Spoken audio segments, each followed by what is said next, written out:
Good evening, everyone, and welcome to the penultimate round of this Thunder Series, the ANZCAR 131 Rock Thunder Series. And we've got a nice big field out here tonight. We are at Michigan, as we were in the Cup last week. And here with me to call all the action, as always, is Danny G. How you going, Daniel? Good, thank you. Good evening, everybody. All right, so exciting racing prospect tonight, most notably because of the type of race that we actually saw here in the Cup here last week, where the cars were very, very loose, cars moving around a lot on the track. And we've got a similarly hot track tonight. So do you think, especially as we're looking out there's maybe a few new faces out there in the field as well, that we may be looking at a similar amount of incidents tonight, at least early on? Yeah, I think so. We've got about 22 cars out here if they all start. So, yeah, I reckon we'll see a couple of incidents early. It's a big wide track. They'll want to go 3-4 wide if they can. Certainly will, and of course there's always the matter of the draft and the teammates working together on a big track like this as well. But just before we head off into the race itself, drivers just out there for their qualifying at the moment, but we might just have a quick look at the points table. And Jason Martin, he's far and away in front at the moment, 403 over Matt Dancer with 379. And you would say a reasonable sort of finish tonight, bit of trouble for Danson perhaps, could actually see Jason Martin wrap up the title tonight instead of taking it into that final round in a couple of weeks' time. Then we've got Ryan Jones, equal third with Michael Skurlock on 335 points apiece. Then looking back, we've got Stephen Williams in the fifth position, then Matthew Raymond, Mirko Doutnak, Matthew Clute, Raymond Yeager and Norman Clark there sitting 10th out of the back end of the top 10 there. So it's starting to get a little bit spread out in terms of the points, but got certainly a decent battle on there for third in the standings. Yeah, we do. And I mean, those two guys, they're pretty much together on the racetrack all the time, so they're going to be side by side each other a lot today, I think, and it's going to be fun to watch. Yeah, well, that could be a little bit difficult, of course, given the fact that I can't actually see Ryan Jones out there on track. So not actually in the server at the moment, as far as I can tell anyway. So may not be as close a battle as we'd hope to see. But just taking a look at the qualifying times as they sit at the moment, we've got Hayden Dodman sitting there on the provisional pole position at the moment with Hamish Gallagher, great lap from him, sitting there in second place, and Robert Mason rounding out the top three. So interesting top three. We haven't seen laps yet from Jason Martin. We haven't seen Matt Danson run yet. We haven't seen Boland, who's always very quick when he shows up. Ashton Crowder as well. We haven't seen a lap from him as yet either. So maybe these guys just waiting to see if the track's going to cool off a little bit to see if they're actually able to pop a lap up right at the end of the session. Yeah, I mean, they're going to have to be out on track, I think, to sort of get the lap underway or very close to it. Yeah, they certainly will. They'll need to get their skates on if they're actually planning to qualify at all. Just having a quick look to see if there's been any incidents up and down the field. I see Matt Morris has got a couple of incidents there, and Jacob Knight as well. So they may have struck trouble during their qualifying laps. Jacob Knight, fair way down in 14th position as things sit at the minute, and there's still a few guys left to qualify, of course. So yeah, just running into almost 1 minute to go in qualifying now. Still Dodman sitting atop the standing, so it'll be, I guess, interesting to see now if anybody can actually knock him off. Yeah, I just saw Jason Martin. He was on a hot lap, but he seems to have pitted coming off turn 4, so I don't know what he's done there, but he might miss out. Yeah, maybe he wasn't happy with it, but I don't think he's going to have time to get out there and try that again. So we might be seeing Jason Martin starting from right down. Matt Danson's actually popped up a lap just now, gone pole. He's actually done a 39.128, which has put him about exactly a 10th actually, ahead of Hayden Dodman up there. So they look like they're going to be sharing the front row unless one of the others can put together a decent lap and perhaps split them up. Yeah, and we saw last Thursday, if there's a big wreck at the front of the field, Jason Martin can get in this, and that points lead can sort of come back pretty quickly. Yeah, let's not forget that we've got Crowder and Boland back there as well, who've got a habit of coming in and just mixing things up a little bit as well. Matt Danson, he needs some people to finish in between him and Jason Martin tonight, and he really needs to win this race to go into the final round with any realistic chance of taking this championship. So that's perhaps what he's hoping for there, to use some of those other fast guys to his advantage. But of course, it's all for naught if he doesn't win the race, isn't it? So it's something that he's got to work out himself. But they're all gridding up now, so we might actually take this opportunity to go through the starting grid as they sit, as they've qualified for you. And as we mentioned, on the pole, Matt Danson, Hayden Dodman outside row 1. They share the front row together. Then we've got Hamish Gallagher and Matthew Raymond on row 2. Then row 3, Matthew Clute and Michael Skurlock. Row 4, Robert Mason and Mitchell McLeod. Then row 5, Brian Richmond and and Roger Clark. Norman Clark and Matt Morris, that's your row 6. And then we've got Matt Hunter, Kai Slog at row 7. Then we've got Raymond Yeager, Stephen Williams, Mirko Doutnak, Jacob Knight, Michael Latter, and the first of the guys who didn't set a lap time, Graham Boland, Ashton Crowder, and Jason Martin, all 3 quality drivers back there in the pack. And Tristan Koch is going to be rolling off 23rd and at last in this particular field. So all that remains now is to watch them get their pace lap underway and see how they're going to approach the early laps of this race. Yeah, well, we'll just have to come and see. But I expect to see some racing, to be honest, especially up in the top 5. I reckon that's a good pack there. Looks pretty racy already. Yeah, you've got a couple of guys up there as well. Your Hamish Gallagher, who's only recently started joining in the ANZCAR races, joining this series. And he had a really good run a couple of weeks ago in the last round of this series as well. Was always sort of there or thereabouts amongst the top runners and managed to have a bit of a battle with a few of the long-established guys as well. So he's one I'm going to be keeping an eye on tonight, definitely starting out of 3rd place. And also we've got Matthew Raymond up there in 4th. So they're going to share the second row together. And it's going to be interesting to see if they're able to put any pressure onto those 2 very well-established fast guys up there at the front of the field. Yeah, it will be. And I think I'm going to sort of put my eye on Mirko Doutnak. I know he's starting in 17th, but I reckon he's pretty fast. We'll see what he can do from back there.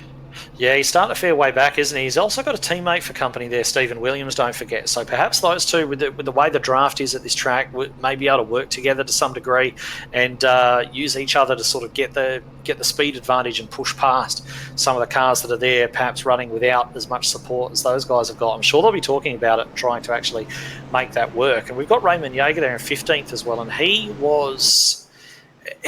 actually, I think, finished 3rd last time out, so he's having a bit of a purple patch at the moment.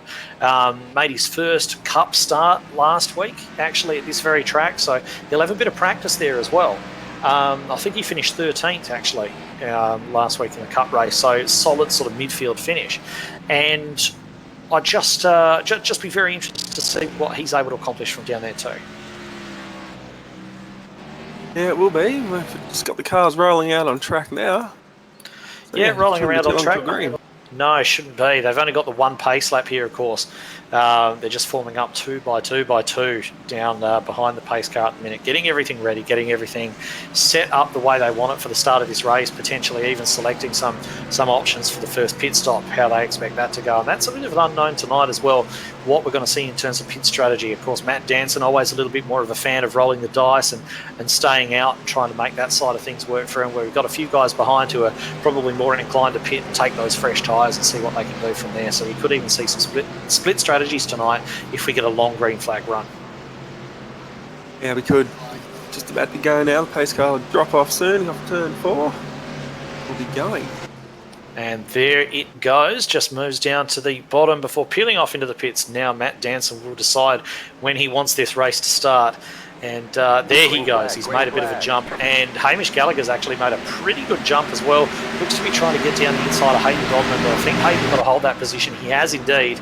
And it's going to be up to Matthew Raymond to try and drive around the outside of Gallagher, see if he can hold any momentum up the top. And of course, there's all the rest of them coming through now as well. Looks as though they might even be looking just a little bit to go 3 wide for second place just momentarily before Gallagher manages to pop out in behind Hayden Dodman, and we'll just see how those guys all manage to sort themselves out.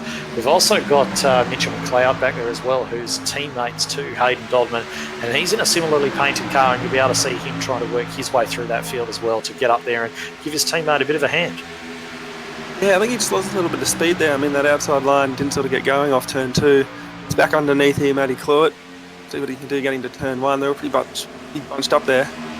Yeah, they certainly are. It's very early on in the race. We've got 80 laps here tonight, but at the same time, it's going to be one of those where they're not going to want to lose too much time behind other people, especially in the case you've got a teammate up front who's going to want your support, and there's additional points for leading laps and things like that, so they're not going to want to hang around. I don't think they're going to want to pace themselves too much.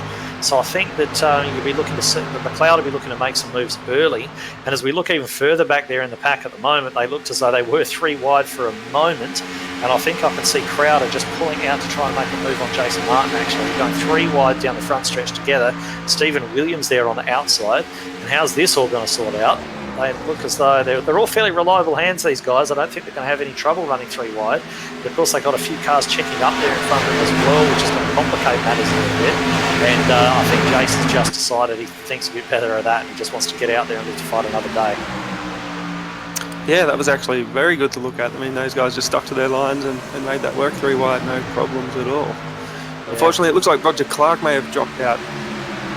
Yeah, it looks as though he's had a technical issue of some description. So he's unfortunately no longer in this race, but somebody who is in this race, Matt Danson, out the front. He's leading by almost 0.4 of a second right now from Hayden Dodman. It doesn't sound like much, also doesn't look like much, but it's also a crucial little buffer just in terms of the draft and so on.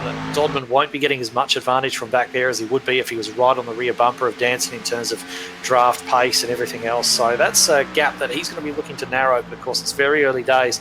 And also looking back a little bit further, you've got Michael Skurlock moved in 4th place, and he just looks to be hounding Hamish Gallagher a little bit. He looks really keen to take over that 3rd position. Yeah, he does. He had a good look coming down the backstretch. He's right on the back bumper of him here. Just towing him along. What he can do going to turn 1 if he makes that dive. Sticks behind him for the moment and, yeah, sits there. Yeah, it looks like he's not really got enough of a pace advantage to get by Gallagher at this stage. It looks as though Gallagher, though, is actually running a little bit deeper into the turns than Skurlock is, and then Skurlock's making that pace back up as they come off the turns. And that's just a little bit of experience on Skurlock's part. I don't know much about Hamish Gallagher. I know he's quite new to ANZCAR, but I don't know how new he is to oval racing in general. But that tends to be normally the way of it. It's the experienced guys that sort of roll into the corner and accelerate hard off it and really make their time on the exit. So there could just be a little bit of an experience difference between the two of them at the moment. Yeah, there could be. I'm just having a look back here at the 47 and the 18 car. They're having a good battle. Looks like the 3 almost tries to thread the needle in there in the middle. They all get away with it. Yeah, all get away with it. Of course, the 3 is Kai Sloggett tonight. He's rolling around there in behind these guys. And I really like to see Kai actually have a good, clean race. He's showed real promise in terms of the flashes of speed that he's shown. He's been up there top 3, top 5 positions. And for one reason or another, things have happened and he's not been able to actually bring it home. So I'd like to see him get a really solid top 5 performance in there tonight. He is a little way back in 12th position, but certainly achievable from there. Yeah, it is, and I think he's got the speed to do it. A good battle coming up behind them, though. The 48 car of Matt Hunter, I think it is. I almost thought he was going to get collected there off turn 4. He's just losing a few positions at the moment there on the high side. Yeah, he is, isn't he? He's just kind of just wound up a little bit out of place in terms of those other guys. And it looks as though Crowder and Jason Martin might actually be working together to push their way up through the field. And speaking of coming up through the field, Graham Boland has actually come up a long way. He started 20th position. He's now in P8 and he's right on the tail of Mitch McLeod. He is. He gets a good run coming off turn 4 there. Yeah, right down on the inside.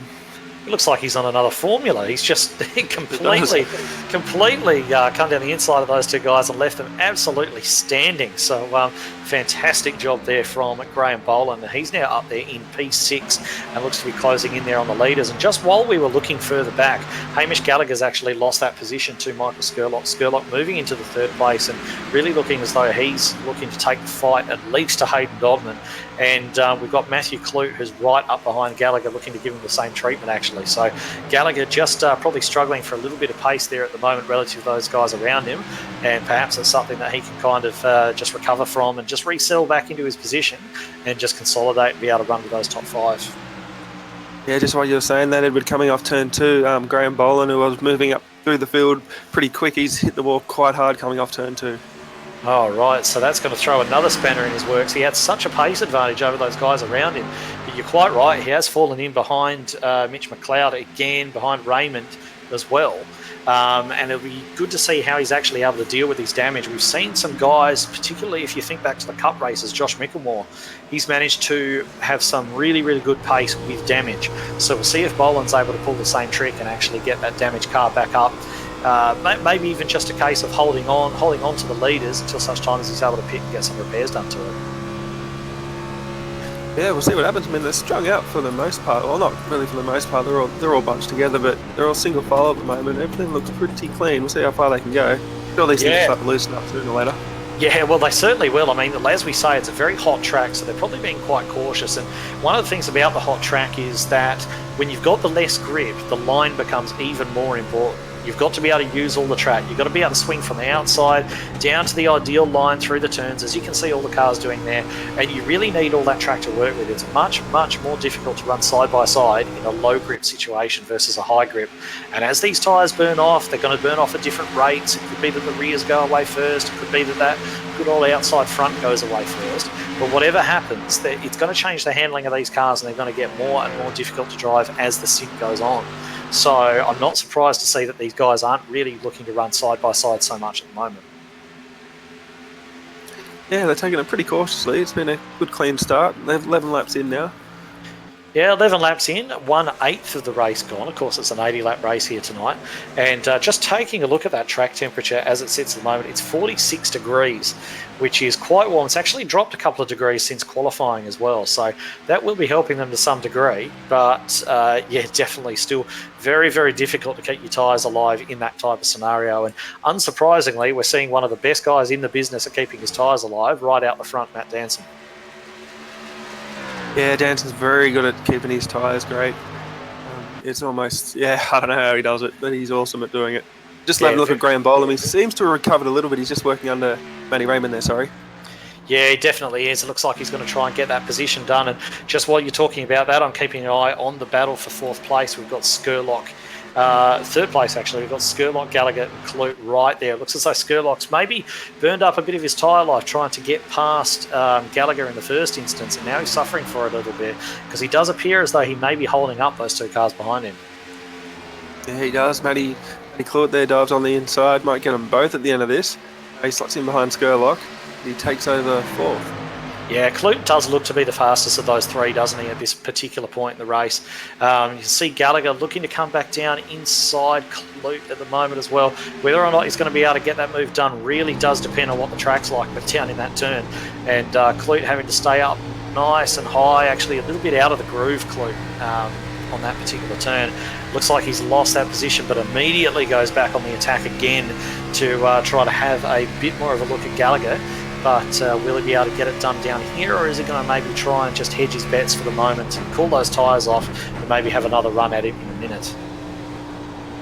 Well, yeah, I mean, speaking of Claude, I mean, what about last week? He had probably the best chance to win the race. He had an awesome race and probably should have won it, but just had to save fuel those last couple of laps and just couldn't get it done. Yeah, he's actually had a really good few weeks, hasn't he? Because he was very good in the Cup here at Michigan. He was also very good in the Cup race at Pocono prior to that. And he's in a real purple patch of form at the moment, Clute, so don't put it past him to actually get up there and start harassing those top 2 if he manages to clear these guys with no damage and his tyres more or less intact. Yeah, definitely picked up his game those last couple of weeks, and he's just having a look there, but he's not going to get it done this lap, but he might get a good run off coming off turn 2 here, actually. Yeah, he is, isn't he? He's definitely sniffing around that rear bumper of Gallagher at the minute and has shown that he's got the pace to get by him, but I almost think that he needs a little bit of help from Skurlock in terms of holding up Gallagher just to help him get that move done. And that's a little bit... We didn't see Gallagher need that same help. Gallagher was able to get the move done when they weren't too close to Skurlock, but it's almost like he needs Gallagher to get bunched up behind Skurlock or compromised in some way in order to get that move done at this stage. And as you can see, they're going side by side now, Skurlock and Gallagher, which has really given Clute nowhere to go. So Skurlock's really trying to hold that bottom line, and Clute looks perfectly comfortable exploring that top line, and he's going to use Skurlock now, the draft off Skurlock, to try and pull up ahead. But it looks as though that Gallagher might have the speed to take both of them on. Yeah, well, I think Matty, he needs to get past these guys, because right behind them now, you've got Mitch McLeod's caught right up to the back bumper of them, and he's bringing Graham Boland and sort of the rest of them with him. Yeah, not only Boland, but Crowder's back there as well. So those guys have all fought their way up through the field. And even a few cars back from that is Jason Martin. So he's going to want to get on with this, I think. You know, they've both cleared Skurlock now, as you can see there on the screen. There's now a foursome up there at the front, led by Gallagher, then Clute, Skurlock and McLeod. And I can guarantee you that Clute is going to want to get this done sooner rather than later, because I think out of the 4 of them, save for perhaps McLeod, whose speed's a bit unknown at the moment because we haven't seen him running clear air too much, but I think out of those, certainly those first 3 in that group, Clute's got the best pace. So we'll see if he's actually able to get this move done now that Skurlock's behind and unable to help him out. Yeah, we got Mitchell McLeod's just getting under the bottom of Skurlock. It just seems so unfair, doesn't it? He spent 5 laps trying to get around him, and then McLeod just zooms by him, still on the rear bumper of Clowett. Yeah, yeah, it certainly does. And that's the way it goes sometimes. He's fought hard and he's potentially burned those tyres off a little bit. And just running around the outside there, which sort of suggests that perhaps, we'll have to see what kind of line he decides to choose when he's sort of running on his own as he is now with no one alongside him. But if he starts to choose that top line, that's a fairly good indicator that he's running out of grip. So we'll see what they actually do. And he seems to be able to follow everyone else pretty well. Just doesn't seem to be able to get the drive off the turns that some of the other guys are able to get. So that could suggest that those rear tyres are going away for Skurlock a little bit.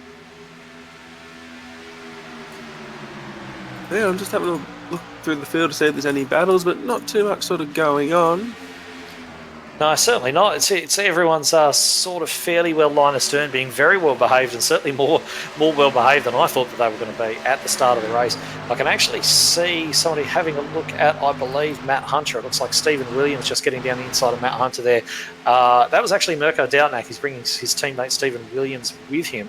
And just looking up a little bit further, I think that Matt Morris may have just had a bit of an issue, because Raymond Yeager and Jacob Knight have actually just flown straight past him.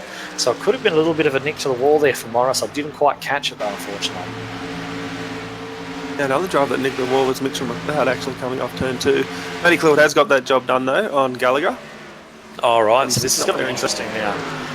Yeah, you're quite right. Mitch McLeod carrying a fair amount of damage there on the outside. He's going to want to get that repaired when he comes in next time. But Clute is now clear of Gallagher, and we're going to see how much pressure he's able to put on the front two now, who really have had all the opportunity. They've had it all their own way. They haven't had to fight anyone or anything, so you would expect that those two drivers up the front are going to have better tyres than everybody behind them.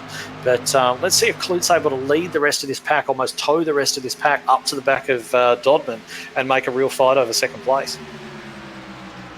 Look at him go. Great Clewett. Great run. Yeah, it certainly is. We're just trying to keep an eye on the times here as well, because at the moment we've got Matt Danson. He's 1.3 seconds ahead of Dodman. And then you've got Clute there, who's actually 2.6 seconds off the lead himself. So I'm just going to watch these times as they come around again to see if there's any real change in that. I mean, you'd say the front two look fairly comfortable. But Clute's definitely leading this train. Of course, everybody behind is in that kind of proximity where they're going to be able to benefit from that draft a little bit as well. So it could be entirely, as Skurlock goes very, very high, it could be entirely possible that he's going to be able to tow this entire pack right up onto the back of Dodman. So just taking a look at the times here as they cross the line. Dodman's fallen back a little bit from Danson, but Clute's gap has stayed the same, which means that Clute is actually catching Dodman and does look to be, as predicted, bringing everybody along for the party. Yeah, I reckon you're going to have a pretty good race up here for third on back soon. I mean, they're all seeming to come back together. I think that's Matty Raymond in the 77, or is that Crowder? That's Crowder in the 77, yeah. Crowder. Similar sort of painted cars, but yeah, they're sort of bringing everyone up there now. Yeah, there's just a big swarming pack in there just trying to hold on to Clute's coattails at the moment. So you've got Clute, Gallagher, Boland has just got past McLeod. Then you've got Crowder in there as well. A little bit back from them, just sort of losing touch with them now. Michael Skurlock has fallen back a little way. And then I think Brian Richmond in there behind Skurlock. Yeah, it looks to be putting Skurlock under a bit of pressure, actually. Brian Richmond having a really good run tonight up there in the top 10, actually. Seen him have a few rough results in the past, but he's right up there inside the top 10. And looks as though he's going to be having a bit of a look at Skurlock sooner rather than later, actually. In fact, there he goes. Skurlock runs up high, and Richmond just goes straight on through. Yeah, and just a little bit ahead of them. You got Gallagher here who's getting right up. Sorry, Gallagher. Yeah, so Gallagher and Boland, getting together, having a good race here. Boland just dives on the inside here. He's actually doing pretty well with that damage. It took him a couple of laps to recover from it, but he's done very well to get back up into fourth now. Yeah, it looks as though he's just maybe taking a little bit of time just to get his tyre temp sorted out. Have a look at what the wear's going to be with that damage. See how bad it is, because it can often be quite difficult to see from in the car. Number one, how bad it is, and certainly how it's actually going to affect you. And a number of factors come into play when trying to find out exactly how much it's going to affect the grip that you've got. But anyway, we've got Boland now starting to make inroads. He's just gone past Gallagher and starting to work away on the back of Clute. And he's got some incredible pace, actually, at the moment. And just while we're looking at that, Clute has lost about 0.4 of a second to Matt Danson in those last couple of laps. So it looks as though that push of his certainly isn't helping him close in on Danson, but he's still just chipping away at the lead of Dodman at the moment. So a little bit more racing to come here, and I think that once those really fast cars of Boland and Crowder potentially move through this pack, they might tow everybody up behind those two leaders right with them. Yeah, 25 laps, crossing the line now, 26 laps into this run. So yeah, we're going to definitely be seeing sort of who's been doing what with their tyres. I'd say it's over halfway through the run. Yeah, and I definitely expect these guys, the really good guys. Let's not forget Ashton Crowder drives in the Peak Antifreeze series, which is the top series that you can drive in iRacing as far as NASCAR racing goes. Pretty much a world championship with huge amounts of prize money on offer. So you'd expect that if nobody else, he's going to be very good on his tyres. You'd expect that Boland, coming from that same sort of mould, is going to be quite good on the tyres as well. Dancer, we know how good he is. But the one sort of surprise for me so far is that Martin hasn't made more inroads. He's made his way up from 22nd to 10th, so he's gained 12 positions, which is it's not a shabby effort.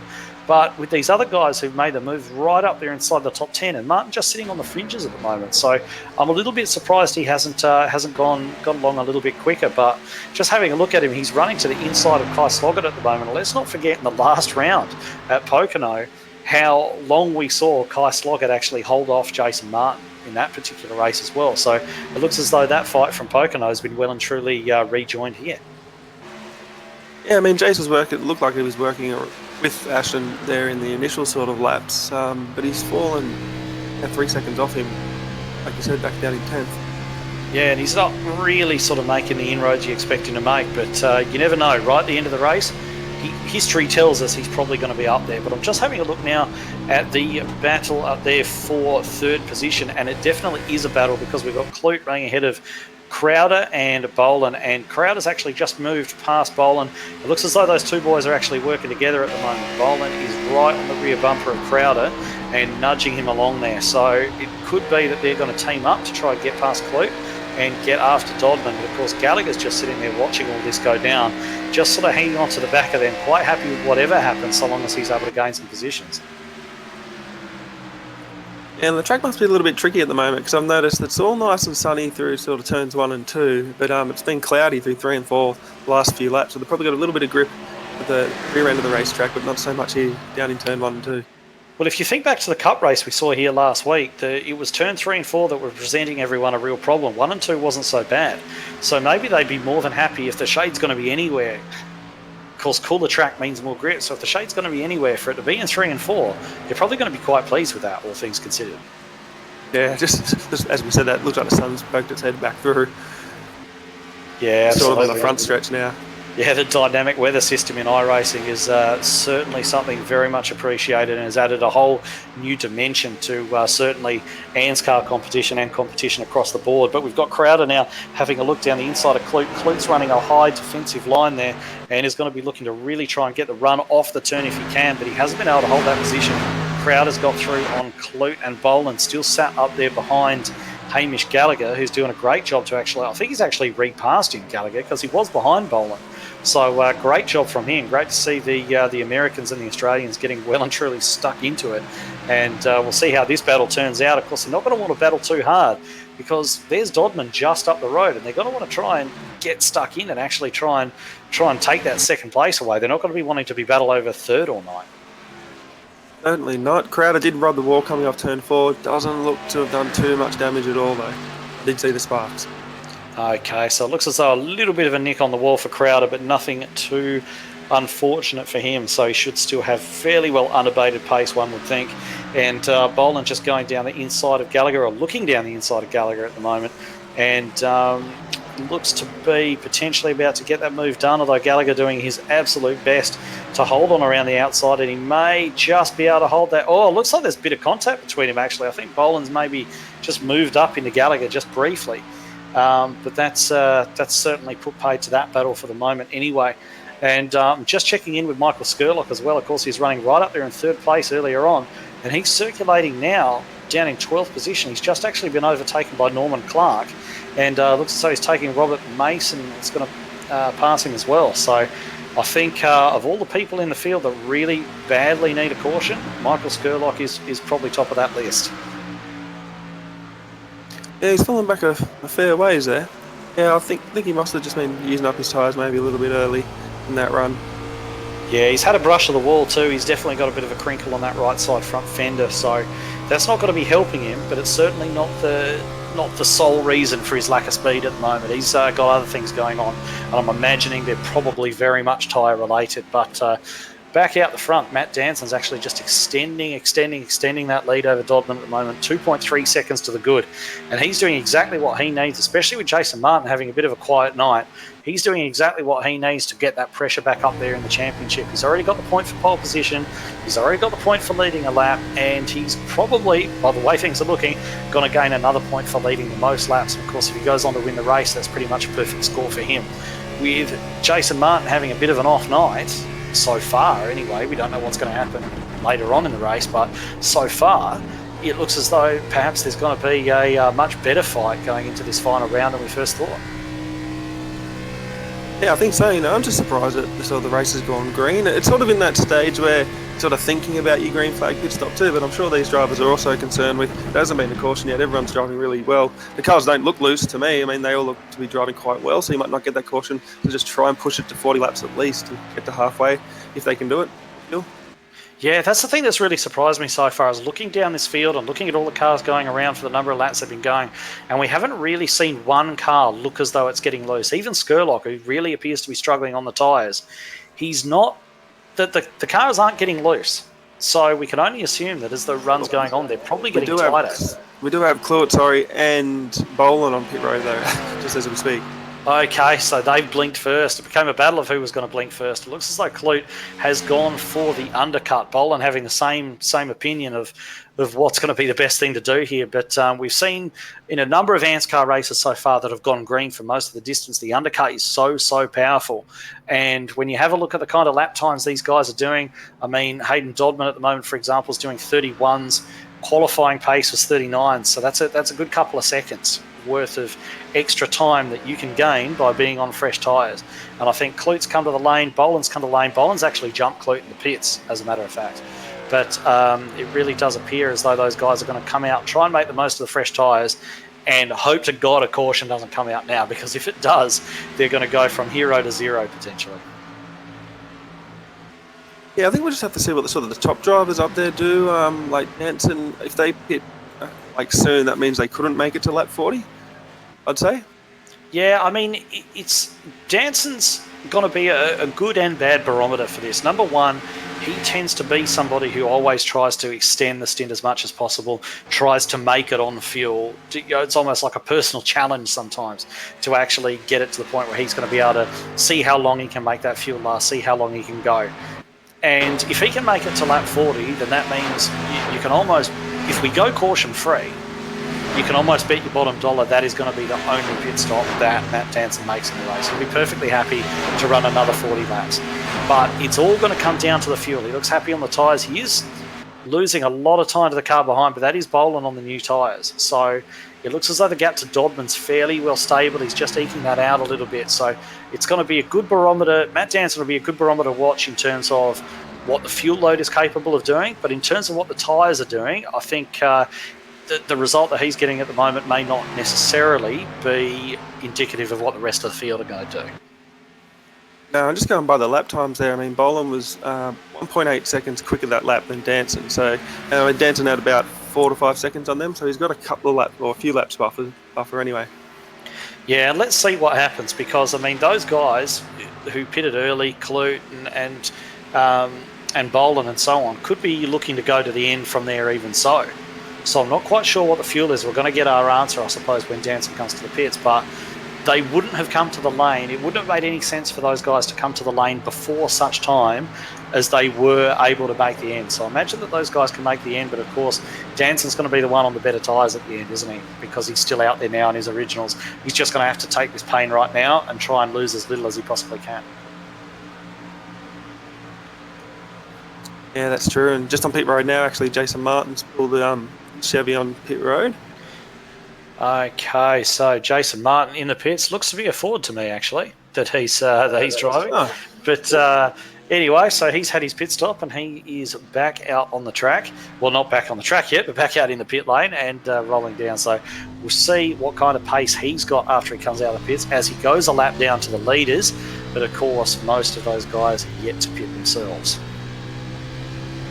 Yeah, just when you think you know your teammates. Just when you think you know your teammates, absolutely. I mean, I think I mentioned this once before. I thought you guys were a Chevy team, but there he is out there in the Ford Mustang. So, yep, don't know. Yeah, we should have a look at Matt Danson to see if he's slowing, and he is coming into pit road this time, actually. Matt Danson to the pits. Right, dead smack on lap 40. So he's pitted at the end of lap 40, so he's obviously looking to break this race into halves, into perfect halves. And he was one who didn't really appear to be struggling on his tyres at all. Comes down the pit lane now, minimises that damage a little bit in terms of the actual time that he's going to be losing to the guys behind. And when he comes back out and everybody cycles through, I think that he's going to be in the lead. Again, he's probably going to retain that lead.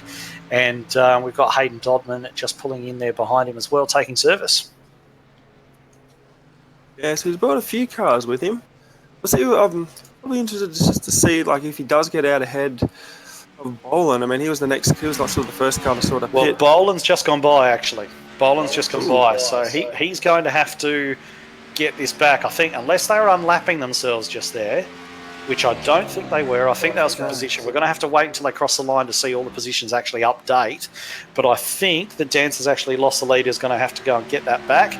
But of course, being on the fresher tyres and having the tyre life that he's had, I think he'll probably manage that without too much fuss. Yeah, I thought he was going to get out about the full backstretch behind that on lunches. That's going to be quite an effort to make up, but it doesn't look as bad as I initially thought it was going to look.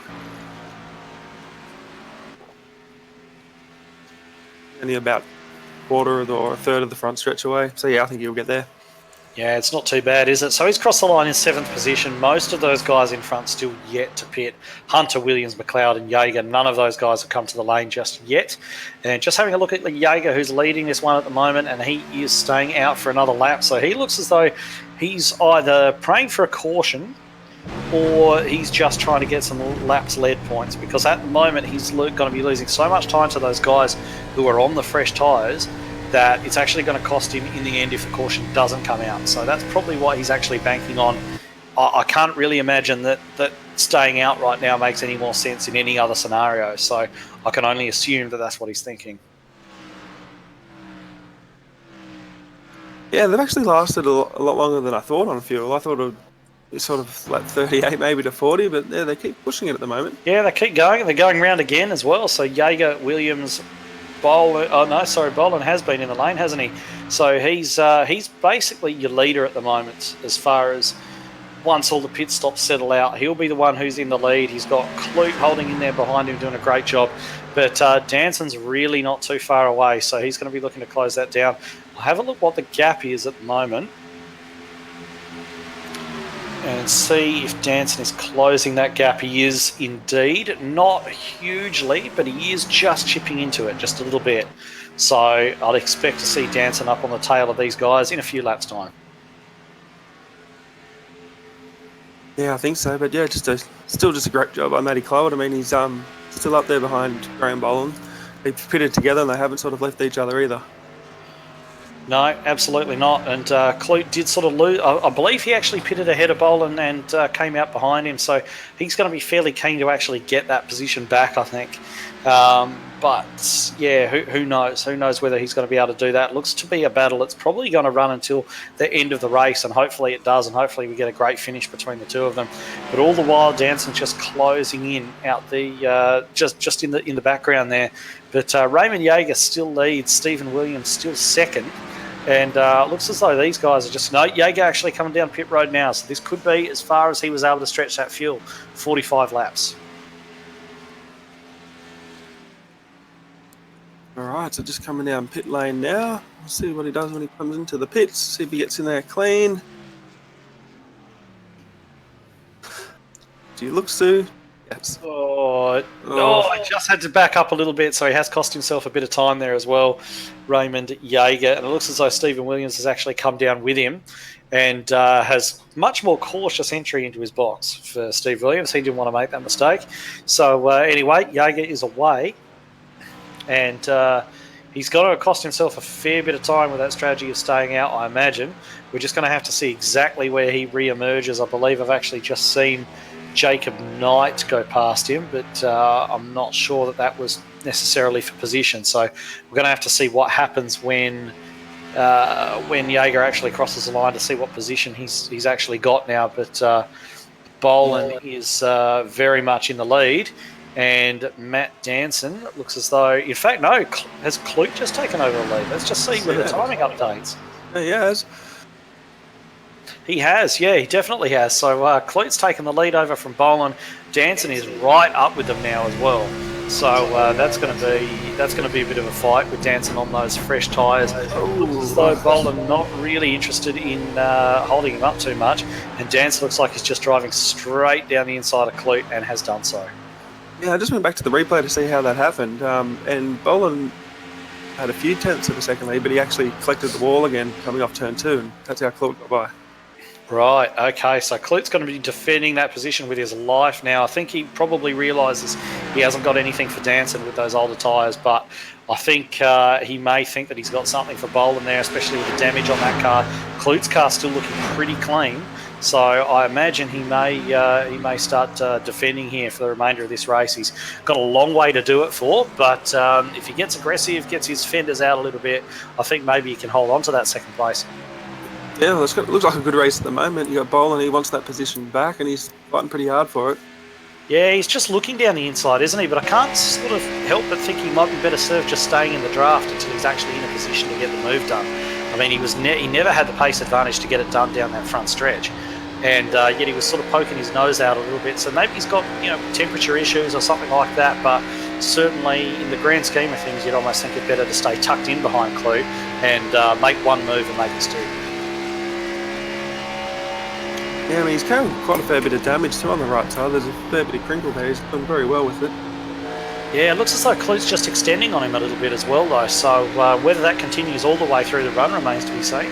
But it looks as though he just might be extending that gap ever so slightly. But we might just take a little bit more of a look down in the field now, as everything seems fairly status quo at the front. And to be honest, it's fairly status quo through the rest of the field as well. There's a couple of seconds gap between cars on most occasions, and it doesn't look as though that caution that Raymond Yeager was going to be looking for was going to come. And in terms of having cost him, he's down in 15th place now, exactly where he qualified. So that strategy, there was a risk. He took it. Hasn't paid off for him on this occasion, though. No, it hasn't. Now we've got Mitch McLeod down there in 16th place as well after running so well. So he was another one. Was he one of those ones who decided to stay out for a while, or has he just fallen his way down? He's certainly got a lot of damage on the right-hand side of that car. Yeah, I know he hit the wall earlier. He must have hit it again because he does look fairly banged up. Yeah, certainly does. And somebody else who's having a bit of a rough night is both Mirko and Stephen Williams, actually. They're both way down there, 19th and 20th place. So not working out for them. Stephen Williams was definitely one who's stayed out, and that strategy has not worked for him at all. And then, of course, we've got poor old Michael Skurlock, who's the best of the Illusion cars at the moment, actually. But he's all the way down in 9th, which is a long way down for him as well. So just while we've been watching that as well, just we're sort of cycling through the back end of the field. Matt Danson leading, of course, but Ashton Crowder is now in second place, ahead of Graham Boland, who has just now... they're actually just fighting over it. Clute and Boland just fighting over that third place. Clute hanging to the outside, trying to get that nice run off the turn.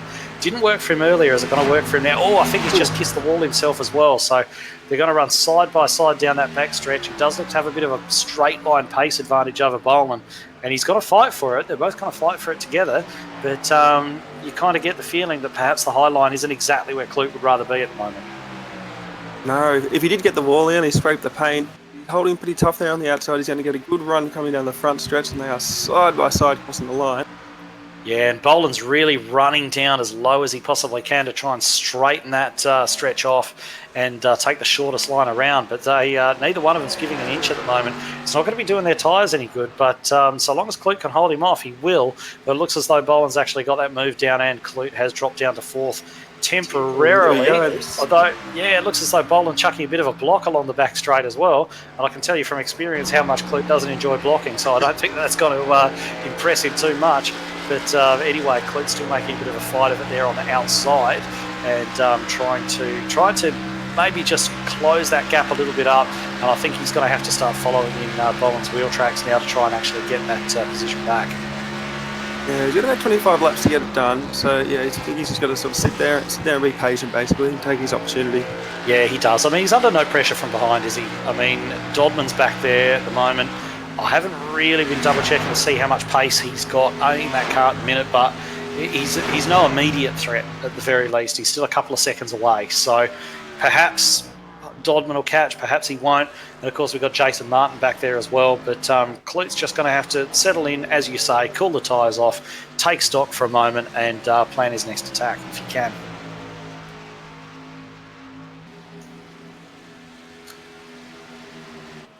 Yeah, I think he's just sort of fallen back there a little bit, hasn't he? Yeah, it doesn't necessarily seem to, but I mean, he could be doing exactly what we were just speaking about in terms of just cooling the tyres off and getting himself set again. So, of course, you can't do that if your nose is right underneath the rear bumper of the car in front. But you'd imagine he'd probably want to stay a little bit closer than that. So it's possible that he hasn't necessarily got the pace to live with Boland. If he doesn't, hey, that's racing. It definitely is. You got Jason Martin's just sort of gotten around Hamish Gallagher there, so Jason's up into 6th now.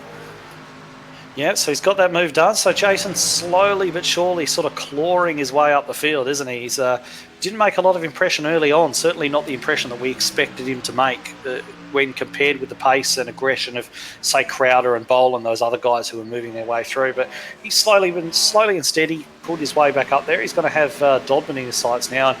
Dodman and Martin, for those guys who don't necessarily know and haven't been watching ANZCAR a long time, there was a couple of series ago where Dodman and Martin went head-to-head for the championship. Always very close, always very aggressive battles between the pair of them as well. They love racing one another. And I'm pretty sure that Martin's going to be trying to close up the back of Dodman. There's a great deal of mutual respect between the two of them as well. And I think if Martin is able to close up on the back of Dodman and actually make a real impression, then we could be in for a really good fight between those two as well. Yeah, when did Jace pit? He sort of pitted pretty much right there on the midway mark. I'm not sure when Dodman pitted. He was a bit earlier than that, actually. Yeah, Jason was one of the earlier ones to pit, remember. He was one of the first ones to come down the pit lane, actually. Okay, so he might have a slightly older tyres. Just having a look at Dodman's car. He looks clean, so he hasn't hit anything, so he's nice and clean. Yeah, Dodman's usually one of those that I remember I've been in races with him before where you don't see him, and obviously he's been up the front already today, but you don't see him all race, and then suddenly, come the end of the race, there he is. He just sort of pops up and either wins or comes second, and you see him do it all the time. So he's really closing in on the back of, who is that? Is that Clute that he's going past, actually? Clute's got quite a fair bit of right front damage. He's been in the wall at some stage. Oh, okay, so that probably explains what's going on there, because I remember last time we actually spoke about that, the gap was a couple of seconds, and then all of a sudden I thought he may have actually been lapping one of the other middle finger racing cars, but no, he's got up there and passed Clute, and if he is struggling for pace, then Jason Martin's going to be really pulling into his rear view very quickly. Yeah, but just as we say that, he just went through turn 4, and on my camera I've got it on the rear chase. He had a lot of damage. Now he doesn't seem to have any damage there. Okay, let's settle this. I'm going to have a look at him, and just having a look at him, I can't see any damage on him either.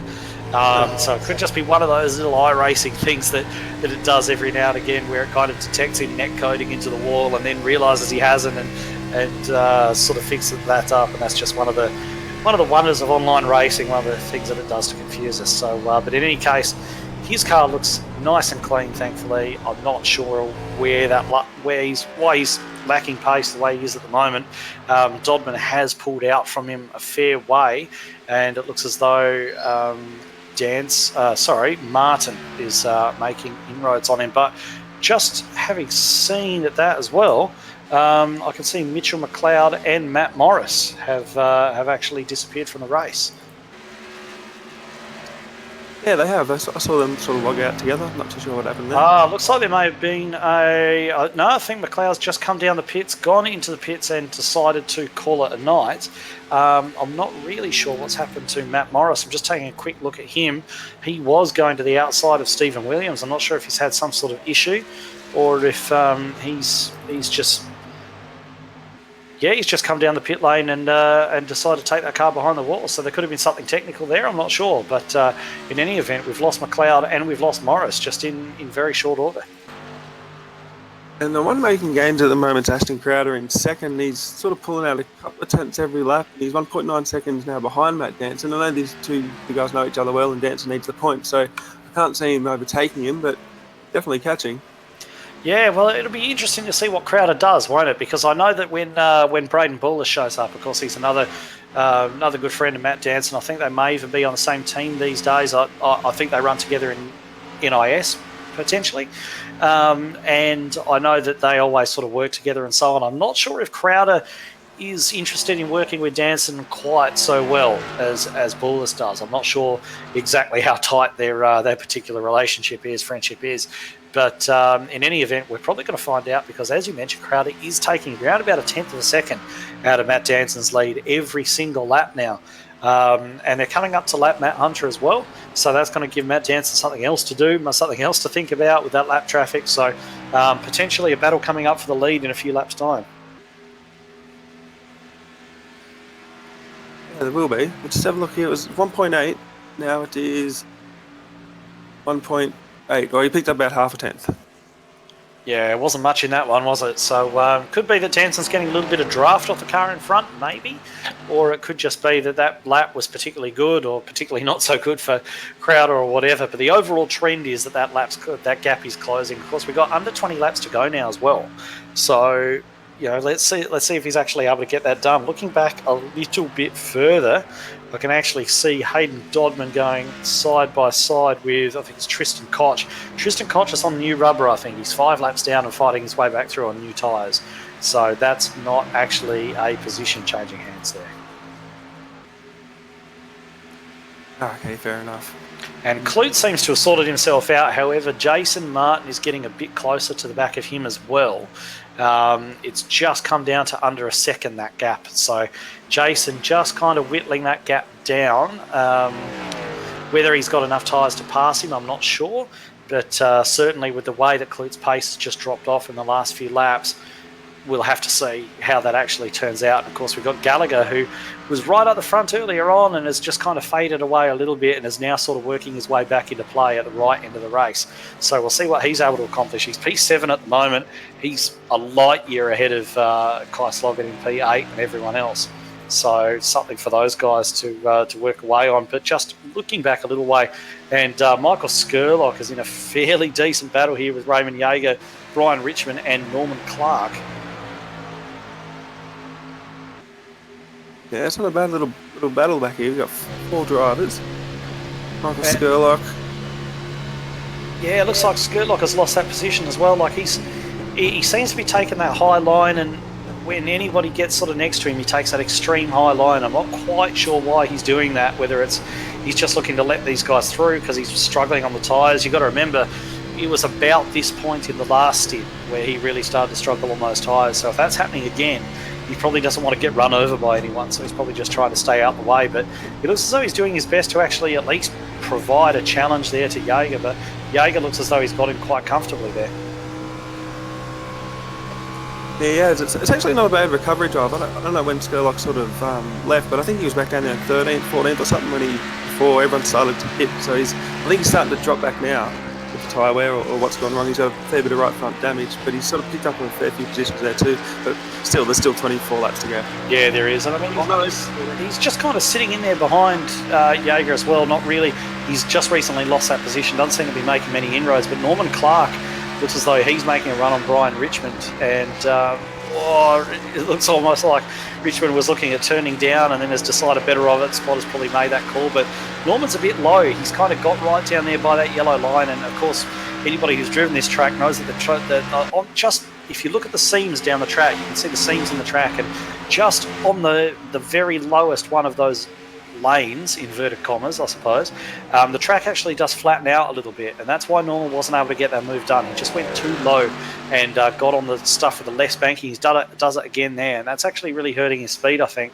I think if he managed to stay a little bit higher and stay off that, he'd probably have a better chance of getting that move done. Yeah, I'm not sure if you can really see it on the TV angle, but yeah, when you're behind the wheel, that is quite a difference, that low line in the terms of banking. And in the cup cars, you saw it, even with all the aero that's on a cup car these days, getting down onto that low line was almost a perfect recipe for a spin. You know, you couldn't really carry any decent pace there on tyres that were any more than 2 laps old because you just lose the rear. And although it doesn't really seem to be as big a problem with these cars, the Xfinity cars, Thunder cars, it's still going to be something which does hamper your pace running down there, as we saw with Norman just before. He seems to have that pace advantage over Brian Richmond, but I think diving down there too low is what stopped him to get that move done right there. He's holding him off pretty well. I think Norman sort of want to try and get this done and get in the top 10 here. He's on the outside now, having a look off turn 4, and then he keeps his nose up there. He sort of takes it pretty cautiously. Yeah, he does, and Richmond sort of saw him coming, didn't he? He kind of knew what he was up to and sort of moved up the track, which made Norman just sort of second-guess himself a little bit. I think that Norman may have actually feathered the throttle there. So Richmond doing a good job putting Clark off. But, yeah, we'll see if he's actually able to get that job done or not. Yeah, looks like he's got a pretty good run coming off turn 2. He's closing quite fast. Got to be up the back of him before into turn 3 here. Sort of just backs out of it a little bit, but see if he can get that top run again. He did it last lap. See, this lap he's trying. He's up the top. I think Brian Richmond's got him covered at this point.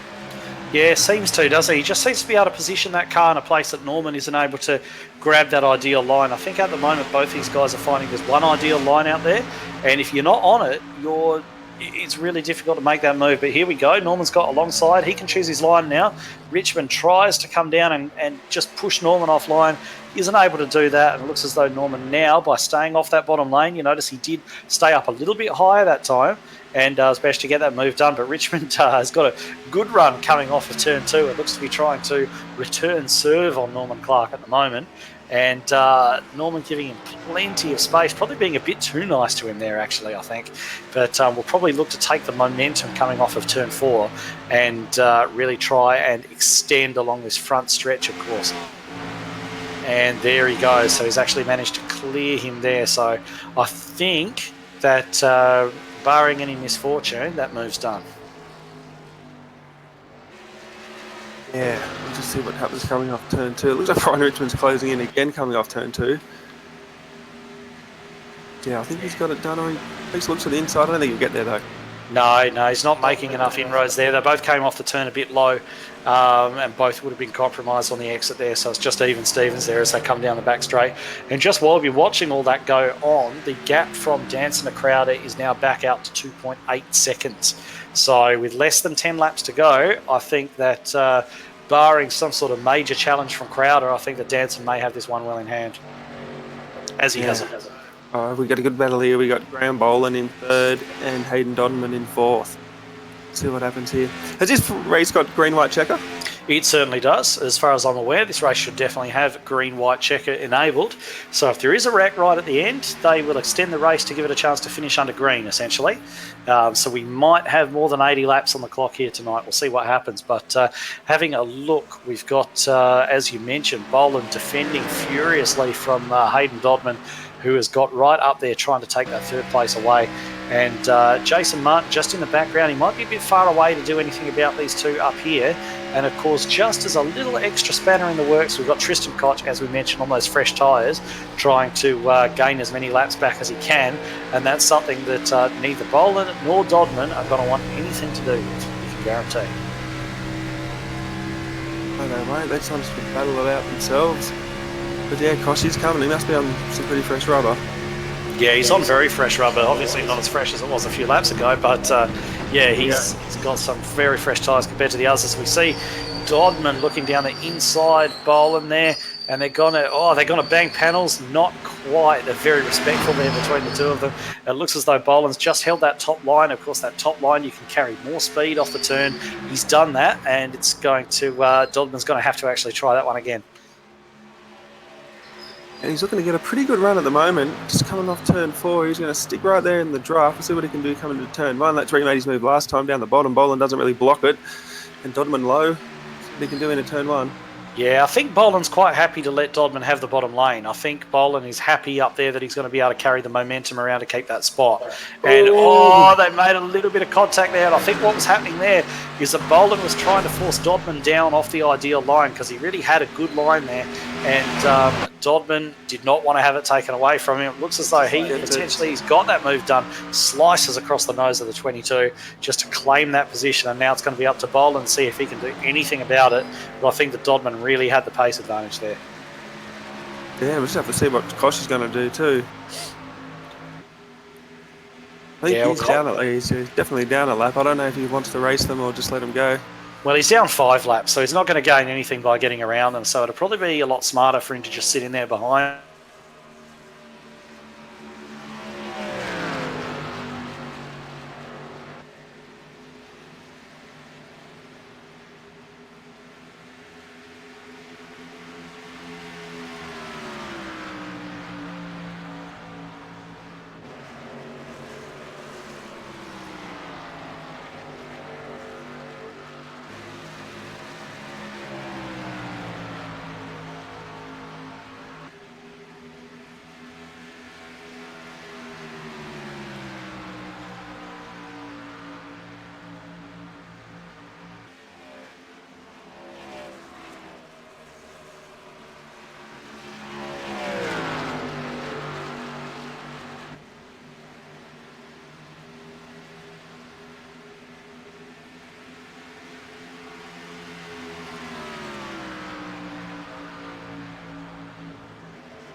He's falling back, and of course he's got Jacob Knight back there as well trying to make inroads on him. So he just hasn't been able to keep those tyres alive tonight, it doesn't seem, which is unusual because normally he's one of those guys that you put your money on for a top 5, but really hasn't been able to make it happen tonight, unfortunately for him. But your top 5 as it sits at the moment, Matt Danson with 3 seconds over Ashton Crowder, who's a further 5 seconds ahead of Hayden Dodman, who's got 0.4 seconds over the man he just overtook, which is Graham Boland. And then Jason Martin, the quiet achiever, just pulling his way back up the P5 right at the end here. And special mention there to Matthew Clute, who we saw right up there at the pointy end earlier on. He's sitting there in 6th position. Yeah, a bit disappointing for him. I think he'll be disappointed with that, but still not a bad result.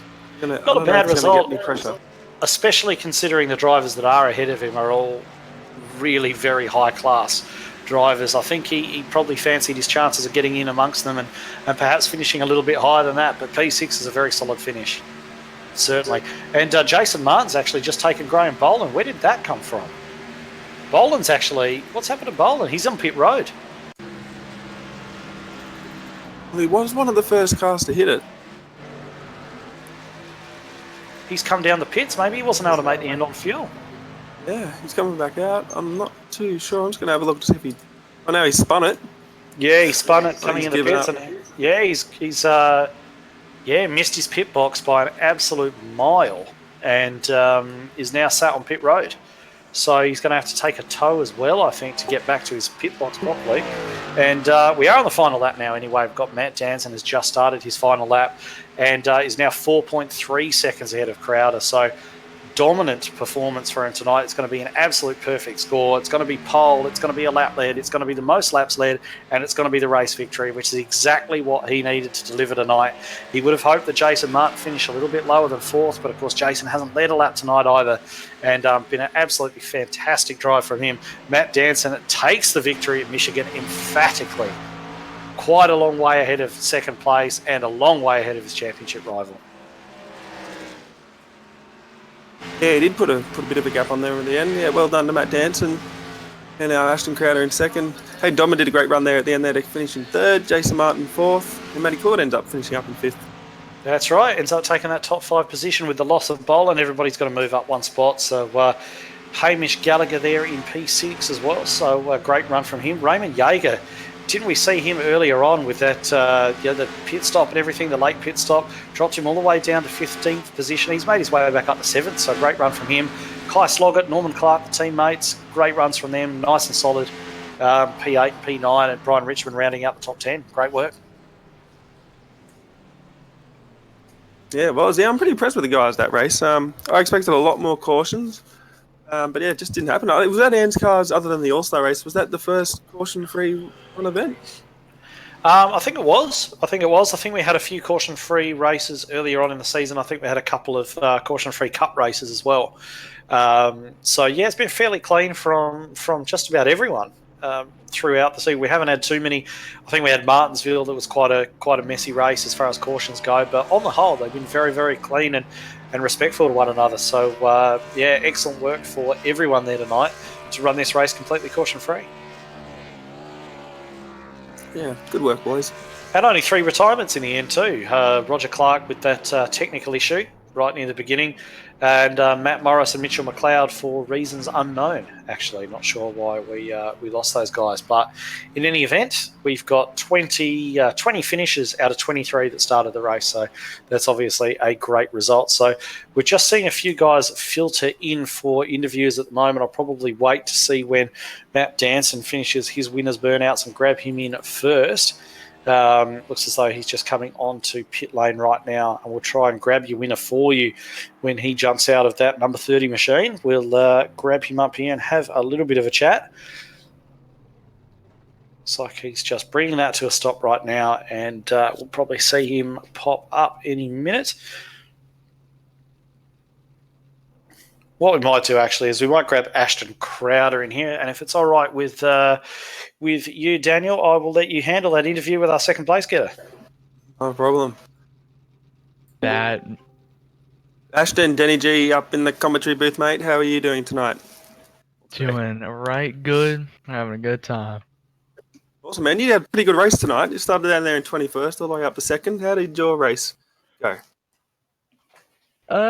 It went great there for the first run and a half, but I don't know. I guess because I've been staying up all night and like I'm like sick or whatever. I gotta make excuses here to make myself sound better. But no, I fenced it, just not thinking basically, and I killed the right front, and then from there, aero matters so much that it was pretty much dead. But Danson had me covered. I knew if I was going to have a chance, I needed to be like 2 seconds behind him at pit stops, and I just wasn't going to get there. So I had to settle for second at that point, and I decided not to settle, and I hit the wall. Yeah, I learned fair from enough. that. Oh, you can't have that. I'm not feeling too great either, so my voice is a bit weird. But I'm just going through that race. I mean, because it was caution-free, we didn't see anybody get snapped loose or anything. I mean, what were the cars driving like? They seemed pretty stable. Yeah. Stable definitely describes it. It was more or less just kind of like tiptoeing around on the edge of not plowing tight to the wall. It was like you couldn't get to the gas almost. I haven't felt a setup that, I don't want to say bad, but that tight in a while. I think the last time I had a setup that felt that tight was Peak Auto Club this year, and that was just awful. But maybe it's just me driving this track, but it definitely felt way on the tight side. Could just be Too easy, man. overdriving. Well, before I let you go, would you like to shout out to anyone in particular?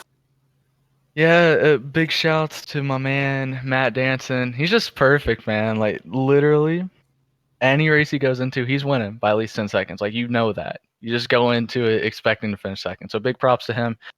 Perfect as always. Dave Siltman, who I yelled at because I hit the wall and got mad, and then he said something to me and it agitated me, so I lashed out on it. So apologize to him and to anybody that I accidentally doored, because I think I almost got into some people. But who knows? And you guys for putting on the broadcast league and all that. It's a lot of fun. I couldn't get up there and wreck dancing this time, sadly. Maybe next time. All right, man. Well, we might catch you in a couple of weeks then. For sure. Thank you. All right, so that was Ashton Crowder, your second place getter by 6 seconds, not quite 10. but second place tonight. So what we'll do is we will bring in Matt Danson himself, winner tonight, and have a little bit of a chat with him and see how it all played out from his point of view. Matt Danson, welcome to the Performance East Streamer Commentary Box. A dominant victory for you tonight. Pole position, lap led, most laps led, and the race victory as well. Does it get any better than that? Not really. I think there was a couple of laps I didn't lead with the pit stop cycle, so that's a bit disappointing. But no, it's a pretty good night. So how did it unfold from your point of view? Because from the outside, it looked easy. It really just looked easy. It looked as though you were managing the gap at will. There was a couple of times where whoever was in second, sometimes it was Dodman, Crowder later on, were closing that gap, but it never really looked as though it was going to be a problem for you and that everything was well in hand. Was that how it was from the cockpit? No, I wouldn't say that. At the start, I was kind of just trying to, pace myself because I knew that Ashton, Graham, and of course Jason, starting at the back, they're always going to factor at some point in time. I was just trying to save my stuff so that I'd have something to keep me going, so that tire advantage. But certainly, like after the stops, Ashton, he switched it on straight away, and he was hunting me down. He was getting sort of half a tenth to a tenth here and there, and would sort of go back and forth a little bit. But I was a little bit worried. I was kind of just counting down the laps, hoping I'd get there, and then I think he sort of ran into some issues and whatnot. But I wouldn't say it was easy, that's for sure. Okay, so one of the things that actually surprised us up in the com box was how clean the race was. We expected to see at least a couple of wrecks earlier on. We didn't see one all night. I mean, was that something that you were sort of factoring into your thinking at the start of the race, that there may actually be cautions, especially early on, as everyone found their feet? Or was it sort of apparent from practice that it was going to be a long green flag race?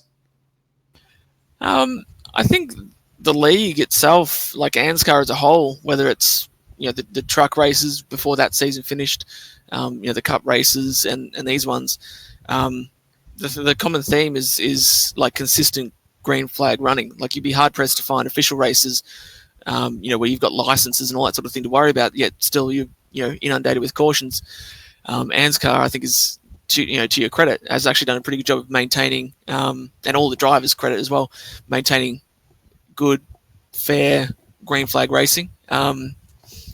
So I don't think I wasn't going into the race with any sort of mindset or thinking that it was going to be a bloodbath or anything like that. But I also wasn't surprised that it went green, because it's been, particularly on these big tracks, people tend to use their head pretty well. All right, excellent. Just to finish off, is there anybody you'd like to give a shout out to before we let you go? Yeah, I'll give a shout out to.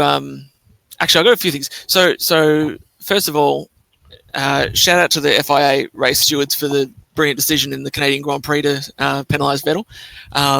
Hitting another shout out, we'll go Vegan Food Melbourne. Obviously, check them out on Instagram for brilliant vegan food ideas. You guys are putting on an awesome stream. The league and everything as well, and my team, Silton Crowder. It's good also to see Graham come along, and also to myself for just putting on a great show as always. All right, so there he is, your winner, Matt Danson. Dominant display there tonight. And, of course, with one round to go, closes up significantly on Jason Martin in the championship. So we'll see next week if he's able to overhaul that particular points deficit and take a title. So that's pretty much, I don't see anybody else up there who's actually involved in that battle for the lead right there at the end. So we might leave it there in terms of the interviews. But in terms of summing up the race as a whole, I think it was surprising to both you and me, Daniel, that we didn't see any cautions tonight at all. But there were some good battles going on throughout the track, and there wasn't the varying strategies I thought we might get, because everybody went sort of for that one stop, just really depended on when they decided to take it. But it's I mean, what are your takeaways from this race? Yeah, pretty much just all that. I thought it was a great race. Everyone was clean. Everyone raced quite hard when they needed to, and I thought it was a great race. Oh, right. Fantastic. Well, anyway, we now have one round left to go, and it's going to be Martin versus Danson for the championship. So we've only got that one round left, and I'll just let you know actually where that is. I believe it's actually a road course, isn't it? It's Road America. Could be, So is it two? I don't know. Sorry. Keep going. Michigan tonight, Road America next week, and as far as I can tell, that's the final round of the series. So whatever happens, we'll see you again in a couple of weeks' time. Of course, next week we've got the ANZCAR Cup round as well, coming to you from Sonoma, so don't miss that one. And of course, we'll be back with this series the week after that. So thanks very much. That's going to be all from us here, and until next time, good night.